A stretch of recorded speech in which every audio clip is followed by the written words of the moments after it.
Malaysia offers so much variety for one single destination.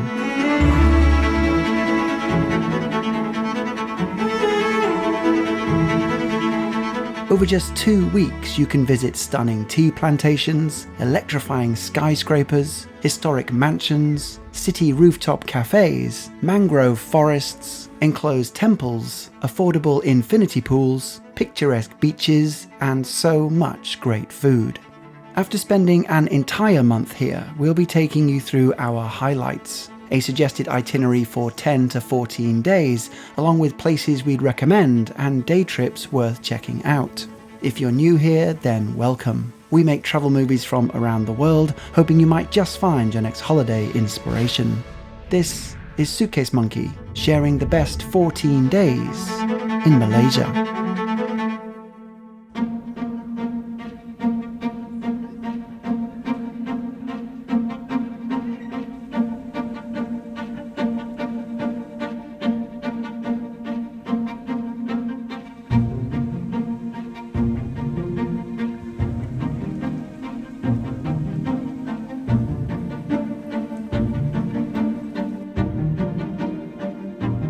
We'll begin as most do, landing into Kuala Lumpur, the capital of Malaysia, either perfect for a short stay stopover or base for the rest of the country. We'll discuss itinerary details later, but for now, 3 to 4 nights in KL is what I'd suggest, especially if you're dealing with jet lag. Then, after settling, we'll be travelling up to Cameron Highlands, best reached by car or bus. Here you'll find a lush, cooler climate, perfect for tea drinking and hiking trails. We then finish our trip with 2 of Malaysia's most northern but very different islands. Langkawi providing the quintessential Southeast Asian experience, with some surprises thrown in. Then finishing with Georgetown in Penang, a UNESCO World Heritage Site and foodie capital of Malaysia.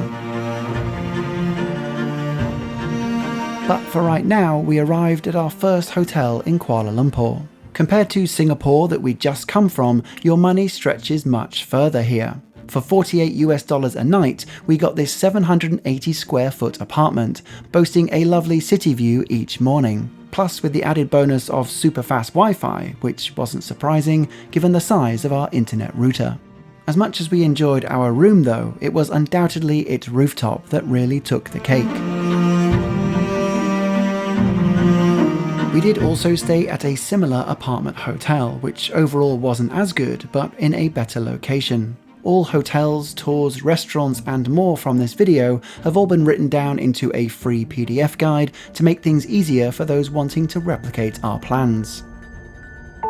After channeling my inner content creator, the afternoon was already winding down, so we headed straight to KL's most iconic landmark. The Petronas Towers are the tallest twin buildings in the world, rising 88 stories high, dominating KL's skyline from almost every direction. Its unique exterior, modelled around the Islamic 8-pointed star, beams brightly in all weathers, but especially in the evening. The surrounding area itself, mainly the KLCC Park, is worth some of your time also, as is the shopping mall directly below the towers and the Symphony Lake water show right out front. Overall, our time in KL was massively improved from meeting up with our friend Tat, who's lived here most his life. So, helped with his local input, he took us to Marini's on 57, a cocktail and restaurant bar that gives some of the best city views. Despite initially the weather not entirely being on our side, the panoramas were still impressive nonetheless. That is, until the night wore on and the skies really opened up. But if you want to access the tower itself, you'll need to be booking around a week in advance, or there's this restaurant located right inside. Yes, it serves good enough food, but its location puts you next door to the famous Sky Bridge on the 41st floor, and the staff can just walk you over.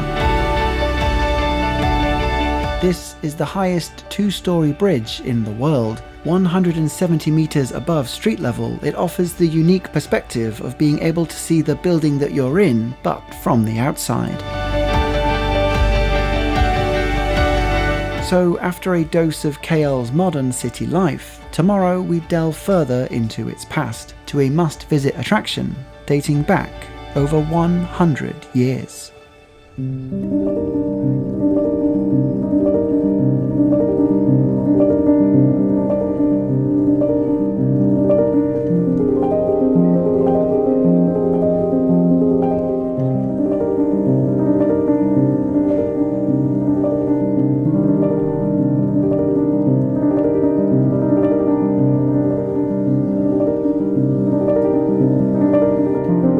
Just 1 hour north of the city centre, the Batu Caves are a series of limestone chambers formed 400 million years ago. For the last century though, they've housed one of the most popular Hindu temples outside of India. The grand scale of your surroundings, coupled with the routines and rituals of worship, all make for a must-see location.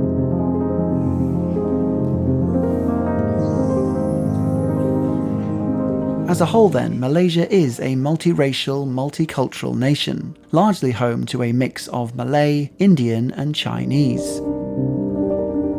As for religion, Islam is practiced by the vast majority of people, with Buddhism, Hindu and Christianity a distant step away. For the average visitor, this again translates to that word variety for the cuisines and experiences on offer within a relatively short distance.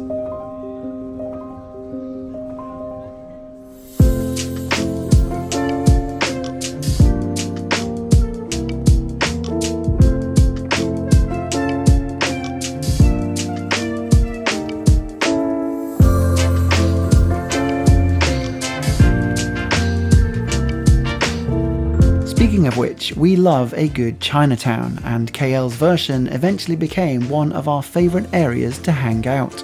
There is a harmonious blend of old and new here. Whilst you can still easily find an authentic stall or restaurant, there's also an uptick of bougie cafes and restaurants. We frequently wandered around brunch hunting and always ended up finding somewhere new to spend our mornings.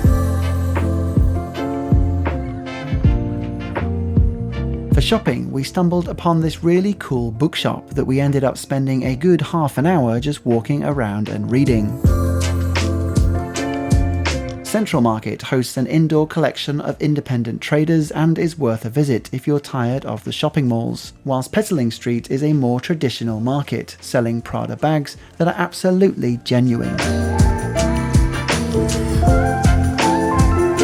Being near the equator, Malaysia sits within a tropical climate, typically around 30 degrees, which is 86 degrees Fahrenheit for people in these countries. This ultimately means that you can expect short, sharp showers, but this didn't affect us too much since it balanced out the heat.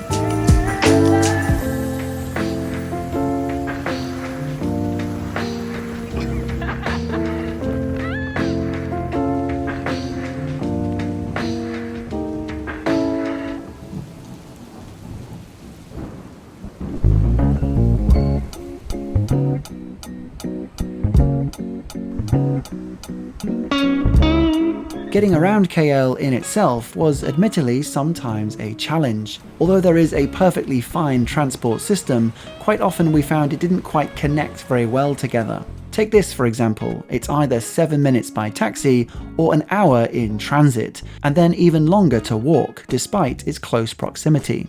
So before you even land into KL, and this goes for most of Southeast Asia, I'd heavily suggest you download and set up a Grab account first, which is equivalent to an Uber. A 10 to 20 minute Grab ride here can cost a couple of US dollars, and was often the best way to get around, not only in KL, but especially around Penang and Langkawi Island also. So that was how we made our way to the National Museum of Malaysia. And for one single US dollar, you get the entire history of the country.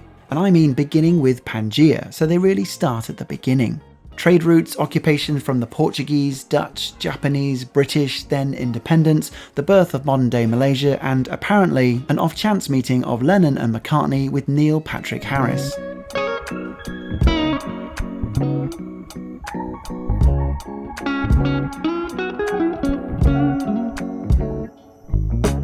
But if you really want to stretch your legs, the Forest Eco Park is the only remaining rainforest in central KL. Its canopy walk and short hiking trails are good for an hour's change of scenery. It's also rather conveniently right next door to the Menara Tower, otherwise known as the KL Tower. This 300-metre observation deck arguably offers better views than the taller Petronas towers, and it's easier for getting a walk-up ticket. I also enjoyed comparing rooftop swimming pools, but that might just be me.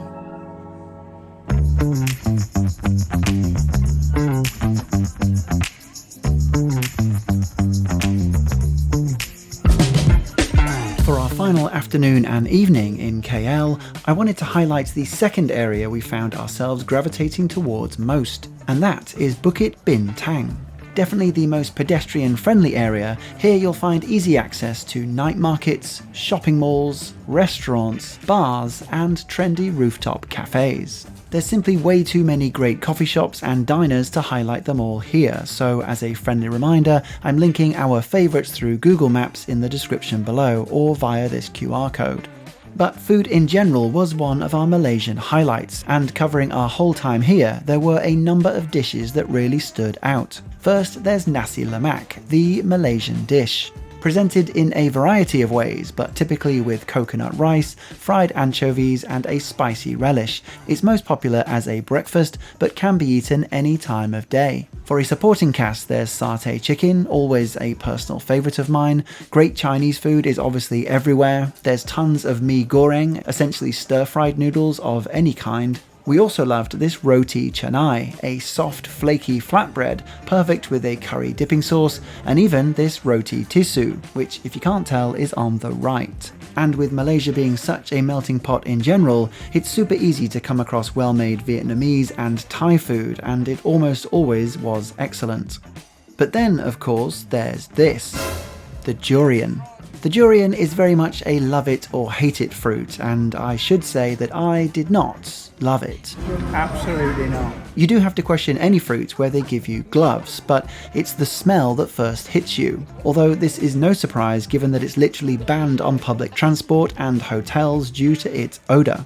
As for what it tastes like, well, if you can imagine a bunch of male sailors jumping into the ocean and becoming a sour mush, these seamen would not be to my palate. Durians aside though, the easiest way to sample everything in one single place is Jalan Alor, KL's most famous food street. Home to a mixture of hawker vendors and sit-down restaurants, it's an easy recommendation, even if it's just to take in the Dolby Atmos.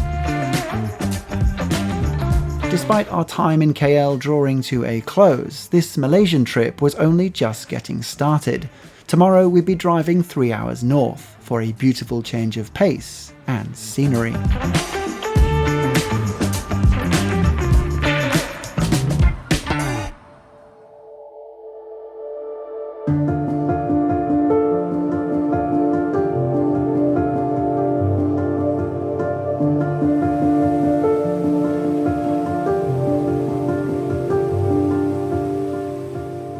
Cameron Highlands is known for its rolling hills, hiking trails, and dense forests. At its highest point, the elevation reaches 5,000 feet, making for a much more pleasant temperature. And this was one of the main reasons the English colonised the area in the late 1800s. 140 years later, this English narrator still appreciates a cup of tea, some scones with a cooler climate, and a view like this, so I guess some things never change.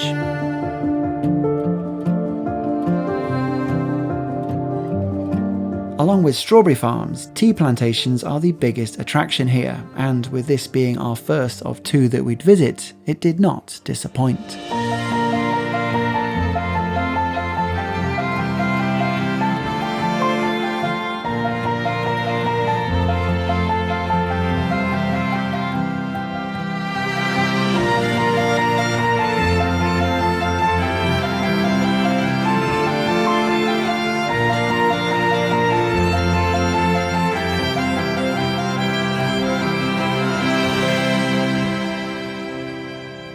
We'd be staying for just one night in this moderate but super central hotel in Tanah Rata, the largest town in the area. Itinerary-wise, there is enough around you could easily spend 3 nights to relax and really take things in, but it does also work out as a halfway stopping point when taking a car or bus to Penang. Or even, as we did, treating this region as a round trip, with KL as our base, then catching a flight to Langkawi and finishing with Penang instead. So for our final day back in Cameron Highlands, we booked a morning highlights tour, which I'd really recommend if you're short on time, despite the early wake up.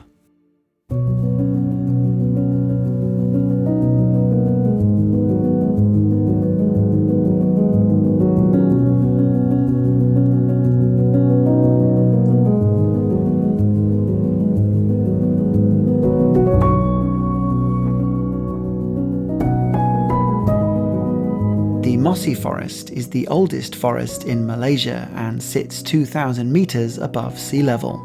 This atmospheric labyrinth of branches and thick layers of moss are a sight on their own, even on a damp December morning.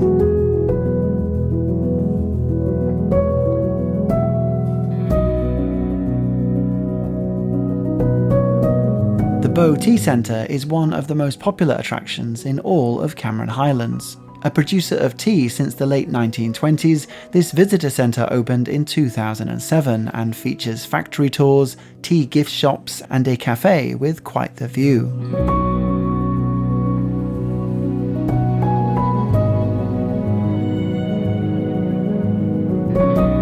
And with that, our brief time in Cameron Highlands had been a welcome change of scenery.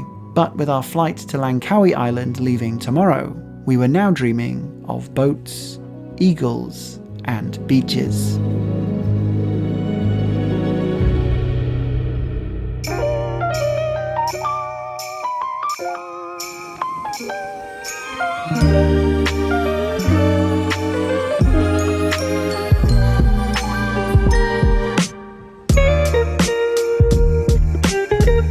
Langkawi is Malaysia's northernmost island.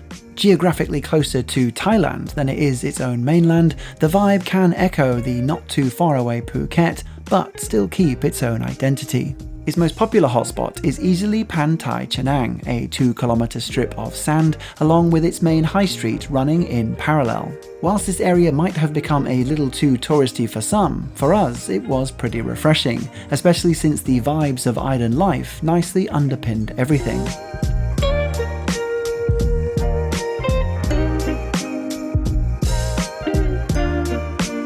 One aspect we really loved here is how Langkawi delivers its night markets. They hold a different one each night of the week, all spread out across the island in multiple locations. This means that no matter where you're staying, you'll likely be close to one of them. The nearby Kua also doubles as the main entry point for those arriving by boat from Thailand or Penang, and it's here where the island has its own Statue of Liberty moment. This impressive eagle is the symbol of Langkawi, and one we'd learn more about tomorrow during our favourite day trip throughout this entire trip.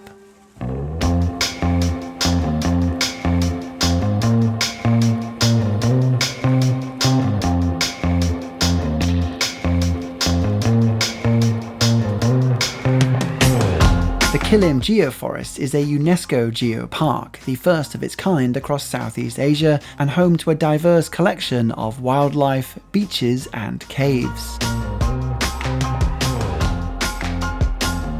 Its mangroves often take centre stage though, and our excellent tour guide took us through the area's history, biology and a crash course in how not to anger the local mafia.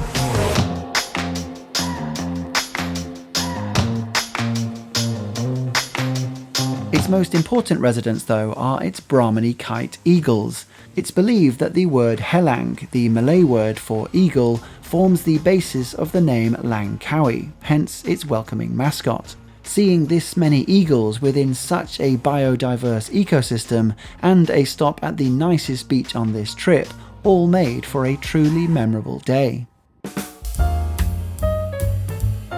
On the flip side, our hotel here was a little hit and miss. We booked it since it was relatively affordable and literally walking distance from the airport. Almost in the centre of the island, it put us about a 30-minute drive away from anything, with grab taxis always nearby. But although the staff were very nice, the room adequate, the pool large enough, there was an air of The Shining about it, especially with this bizarre space theme that didn't quite match up to everything else. I mean, what is this all about? It really does walk that fine line between cute and psychopathic. Something that will probably work for everyone though is Langkawi's tallest attraction. To get here, you'll first pass through the aptly named Oriental Village. Now, nothing screams the Orient more than elegant bridges, colourful houses, and a Union Jack double-decker bus, but it is nice for a photo stop. We'd bought a combo ticket which comes with a bunch of other attractions thrown in. Having the lowest of expectations, we actually had a whale of a time at this 3D interactive museum. Yes, this was completely ridiculous, but you can't tell me you won't be having fun doing this.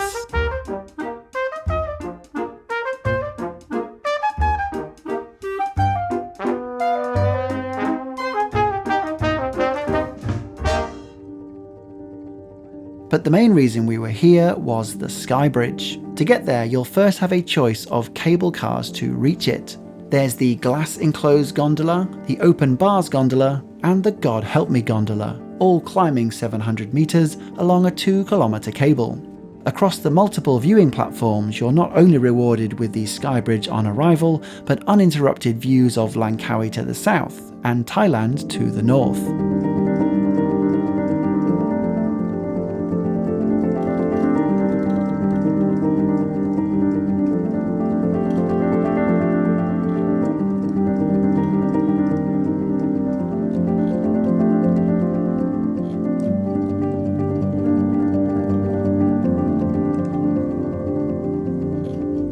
After Kuala Lumpur, the Cameron Highlands, and now Langkawi, it felt like this trip couldn't get any higher. As it turned out, Malaysia still had one final ace up its sleeve.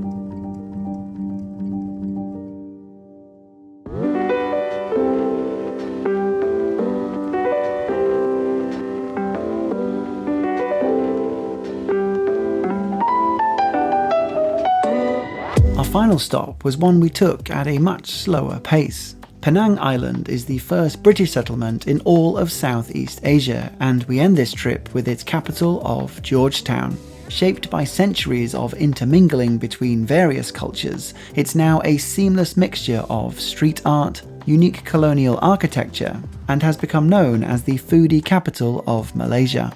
There is undoubtedly a massive mixture of vibes here, and you never quite know what to expect around every corner you turn.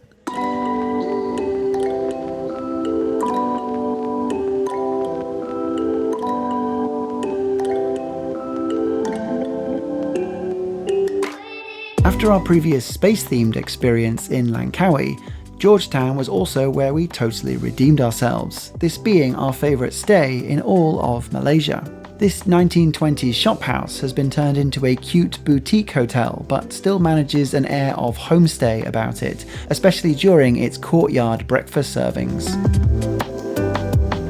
10 minutes down the road, Georgetown is easily best discovered on foot, especially for its 100+ murals of street art. Since 2012, artists near and far have been commissioned to add their own work to the alleyways of Penang, and it makes for a great few hours hunting them all down.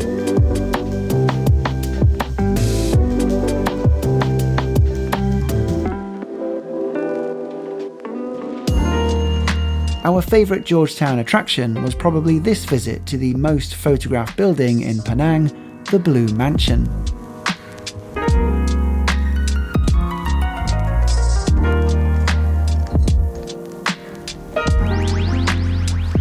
Originally built in the 1880s, but rescued and restored 30 years ago, it's now a magnificent blend of Chinese and European architecture. Working as a hotel, restaurant, and time capsule, it's best brought to life by its guided tours. What made this tour extra special for us was that our tour guide was one of the actual owners, which I'm not sure if this is a regular occurrence, but the insights and stories she told so passionately and obviously from the heart were fascinating as a result.